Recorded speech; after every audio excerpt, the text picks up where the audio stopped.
Hello दोस्तों, आज की कहानी है बचपन मेरा कहाँ है। चलते हैं कहानी की ओर।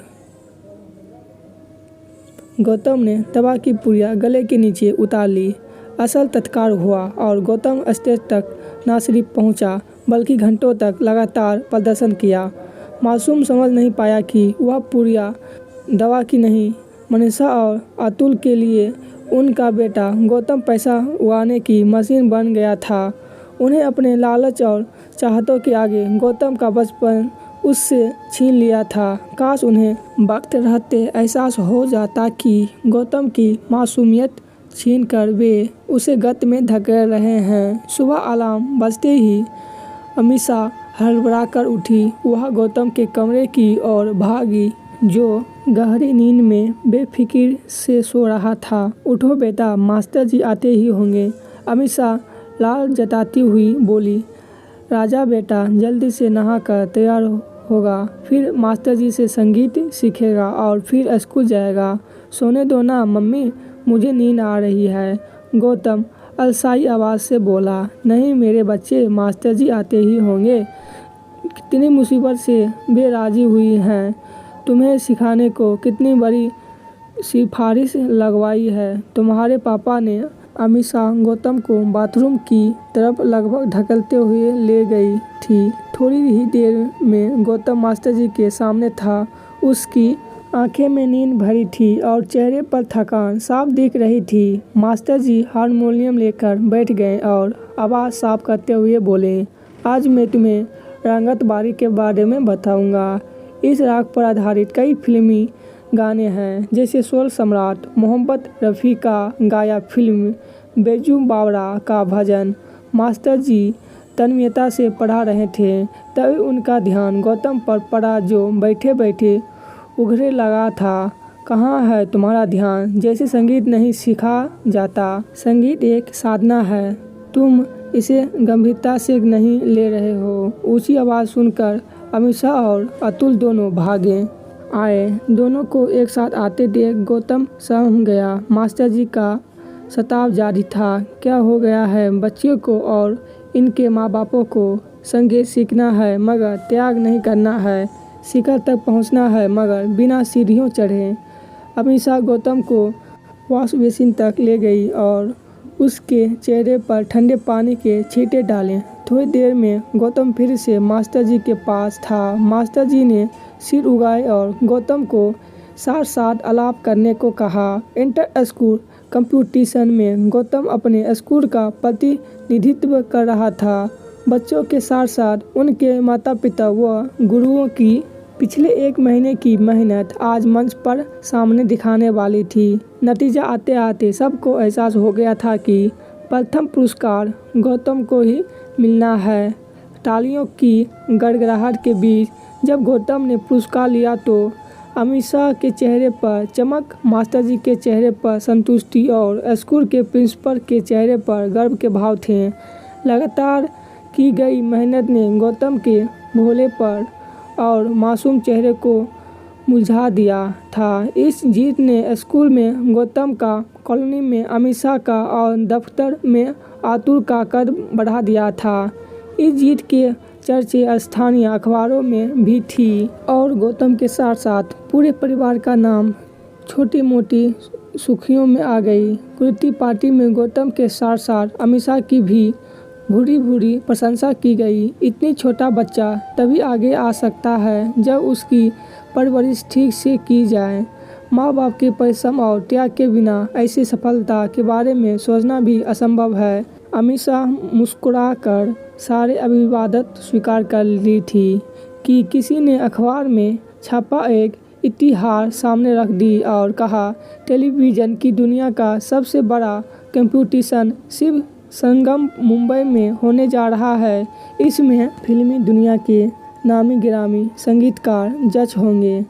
क्यों ना तुम भी गौतम को फॉर्म भरो? अमीषा मुस्कुरा दी। कहा, बीकानेर कहाँ मुंबई, यहाँ से वहाँ तक का सफ़र नियमित इतनी भी मेहरबान नहीं है हम पर। चमत्कार यूं सड़कों पर पड़े नहीं मिलते। बाद मेहनत और प्रतिज्ञा की है। अमीषा, मेहनत तुम्हारी और प्रतिज्ञा गौतम की है। अभी 5 महीने हैं, यह समय कम नहीं है किसी की प्रतिज्ञा को निखारने का, उसे संभालने का। अमीषा ने घर आकर बात की तो अतुल मन ही मन खुश हुआ, मगर अपनी माँ के सामने हिम्मत नहीं जुटा पा रहा था, जो अड़ी हुई थी कि गौतम पढ़ाई पर ध्यान दे और बच्चों पर इतना बोझ ना डाला जाए। हम नहीं जाएंगे तो इसका यह मतलब तो नहीं है कि वहाँ दूसरे बच्चे आएंगे ही नहीं, और जो बच्चे आएंगे वे गौतम जैसे ही होंगे, इसी की उम्र के होंगे, शायद इससे छोटे भी होंगे। अमीषा के चेहरे पर क्रोध साफ झलक रहा था। होंगे बहू, लेकिन तुम जानती हो गौतम के दिल के बारे में। मुझे दोहराने की ज़रूरत नहीं है कि गौतम के दिल में सुराख है, उसे आराम की सख्त ज़रूरत रहती है। वह अन्य बच्चों की तुलना में जल्दी थक जाता है। हाँ, लेकिन माताजी, सच्चाई यह भी है कि गौतम बहुत जल्दी सीख जाता है। बाकी बच्चे जो 2 दिन में सीखते हैं, वह गौतम चंद घंटों में ही सीख जाता है, और फिर उसकी आवाज़ इतनी मधुर है कि उसे हर संगीत प्रेमी तक पहुंचाना ही चाहिए। मैं इस पर मेहनत करूंगा। गौतम अभी महज 11-12 वर्ष का है। देखिएगा मैं इसे कहां से कहां तक पहुंचाता हूं। बड़ा होने पर देश का नामी प्रंस गायक नहीं बना तो मेरा नाम बदल दीजिएगा। मास्टर जी ने जब यह कहा तो अमीषा की खुशियों का ठिकाना ही ना रहा। वह सोचने लगी, कल तक तो जो मास्टर जी सिखाने में आनाकानी कर रहे थे, वे आज स्वयं गौतम को सिखाने को ललायित थे।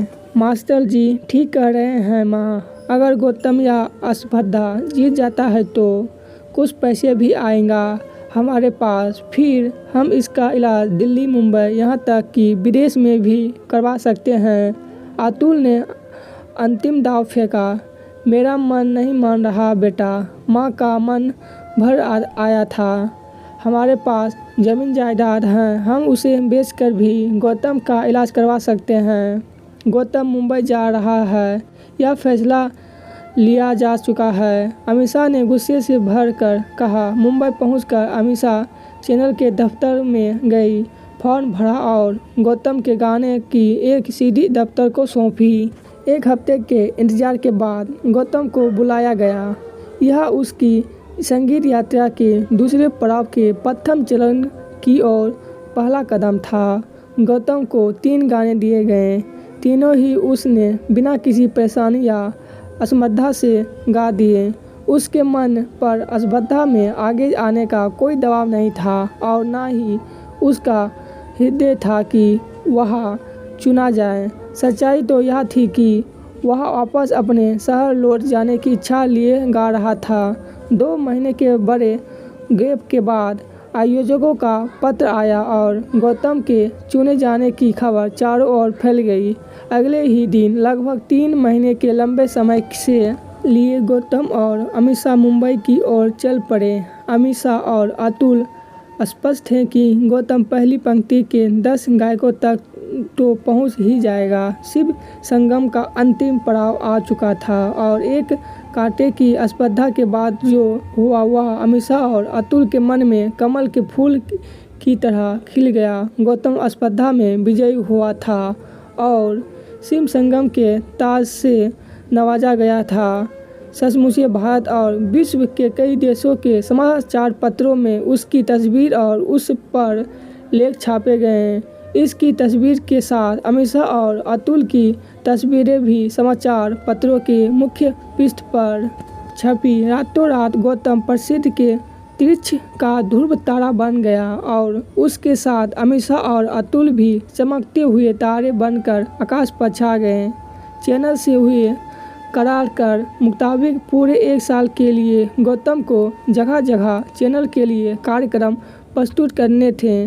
जीती गई पुरस्कार राशि हर माह एक किस्त के रूप में उन्हें मिलती थी। गौतम भागकर अपने शहर वापस जाना चाहता था ताकि वहाँ अपनी दादी माँ से मिल सके, अपने दोस्तों को अपने नए उपहार दिखा सके, ढेर सारी बातें कर सके। चैनल वालों से काफ़ी अनुविनय के बाद उसे सिर्फ 2 दिनों की छुट्टी मिली। अपने शहर में उसका भव्य स्वागत हुआ। स्कूल में उसका कार्यक्रम हुआ। हर गली नुक्का में बड़े बड़े पोस्टर लगाए गए। उसे मालों से लाद दिया गया। उस पर फूलों की बरसात हुई। गौतम पूरी तरह से उस सम्मान के महत्व को समझ ही नहीं पाया, जबकि अतुल और अमीषा गौतम को मिली इस सफलता का पूरा आनंद ले रहे थे। उनकी आंखों में एक अजीब सी चमक थी और मन में ढेर सारा उल्लास। बड़ी मुश्किल से समय निकालकर गौतम घर पहुंचा पाया, जहां उसकी दादी बड़ी बेसब्री से उसकी राह देख रही थी। पहुंचते ही वह दादी के गले से लिपट गया। मैं आज यहीं सोऊंगा दादी के पास, गौतम इतलाता हुआ बोला। 2 दिन कब गुजर गए पता ही नहीं चला, मगर सामने था 1 साल का वह लंबा समय जो अनुबंधन के मुताबिक चैनल का था। अतुल और अमीषा दिल थामकर उस दिन का इंतजार कर रहे थे, जिस दिन चैनल की गुलामी से आज़ाद होकर वे चैनल की सांस ले सके। यूरोप के 7 देशों में हमारा ट्रिप जाएगा और हर जगह हम गौतम का कार्यक्रम रखेंगे। कॉन्ट्रैक्ट में पैसे के बारे में पूरा खुलासा है। ट्रिप के मालिक मंजीत ने कागजों का एक पुलअदा अमीषा को सौंपते हुए कहा। वह तो ठीक है मंजीत जी, मगर गौतम अभी बहुत छोटा है। अकेले इतनी दूर अकेले कहाँ? अमीषा जी, आप दोनों भी पूरे यूरोप ट्रिप में गौतम के साथ रहेंगे और यात्रा, खाना पीना, घूमना फिरना तमाम खर्चा हमारी कंपनी उठाएगी। अमीषा और अतुल को मानो मनमांगी मुराद मिल गई थी। जल्द ही सारे यूरोप की ओर निकल पड़े। ट्रिप कामयाब रहा और इस कामयाबी ने अगले कार्यक्रमों के लिए रास्ता खोल दिया। गौतम की डायरी और अमीषा की तिजोरी दोनों धीरे धीरे भरने लगी। दादी माँ की बीमारी की खबर तो अमीषा और अतुल ने गौतम से छिपा ली, मगर उनकी मौत की खबर वे चाहकर भी ना छुपा पाए। शायद इंसानियत का थोड़ा सा अंश शेष रह गया था। मैं घर जाऊंगा, आज प्रोग्राम नहीं करूंगा।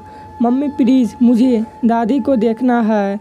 एक बार देखो बेटा, हमने आज के कार्यक्रम का एडवांस पैसा लिया हुआ है। इतना बड़ा आयोजन हो चुका है, विदेशी मेहमान आ चुके हैं। ऐसे में कार्यक्रम कैंसिल करना ठीक नहीं लगता। साख खराब हो जाती है और फिर सोचो, दादी माँ तो अब रही नहीं। तुम चले भी जाओगे तो उन्हें वापस नहीं ला सकते। उस रात तो गौतम ने जो गाया अपनी दादी के लिए दिल से गाया। आंखों में आंसू दादी माँ के लिए थे और कार्यक्रम से मिले पैसे अतुल और अमीषा के लिए थे। गौतम धीरे धीरे एक टकसाल पैसे कमाने की मशीन में तब्दील हो गया था। अमीषा और अतुल ने मुंबई के एक नामी गिरामी इलाके में बड़ा सा फ्लैट बुक करवा लिया था और जल्द ही उसमें रहने का ख्याल संजोग बैठे थे। पैसे जुटाने के लिए वे दिन रात आयोजकों से मिलते और देश विदेशों में कार्यक्रमों की रूपरेखा तैयार करते। साथ ही गौतम को चुस्त दुरुस्त रखना भी उनका एक अहम काम था। घूमने फिरने से लेकर खाने पीने तक की 1000 पाबंदियों के बीच गौतम का बचपन कहीं खो सा गया था। जब भी किसी बच्चे को वह आइसक्रीम या गोलगप्पे खाते या समंदर की लहरों से खेलते हुए देखता तो मायूस उस चेहरे से लेकर अंतर मन तक को भेद जाती। उस रात मेकअप रूम में गौतम खुद को संभाल नहीं पा रहा था। उसका सिर भटका रहा था। उसे लग रहा था कि मानो वह स्टेज पर नहीं जा पाएगा। क्या हुआ गौतम, तुम्हारी तबीयत तो ठीक है? एक साथी गायक आलिफ ने उसकी हालत देखकर कहा। गौतम कुछ जवाब नहीं दे पाया। मैं दवाई दूं? देते ही ठीक हो जाएगा, आलिफ ने गौतम को एक पुड़िया थमाते हुए कहा।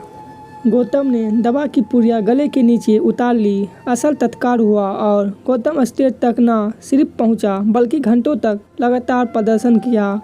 मासूम समझ नहीं पाया कि वह पुड़िया दवा की नहीं मौत की है। धीरे धीरे दवा की पुड़िया उसकी ज़रूरत बन गई और हर कार्यक्रम से पहले उसे गले से उतारना उसके लिए आवश्यक हो गया। अतुल और अमीषा गौतम की इस ऊर्जा और जोश से भरी गायकी को लेकर मन ही मन फूले नहीं समा रहे थे। उन्हें लगा रहा था कि फ्लैट से बंगले तक का सफ़र बहुत लंबा नहीं है। कई साल तक गौतम का हर कार्यक्रम ज़बरदस्त कामयाब रहा। आज की कहानी यहीं पर ख़त्म होती है। अगला भाग नेक्स्ट वीडियो में। धन्यवाद।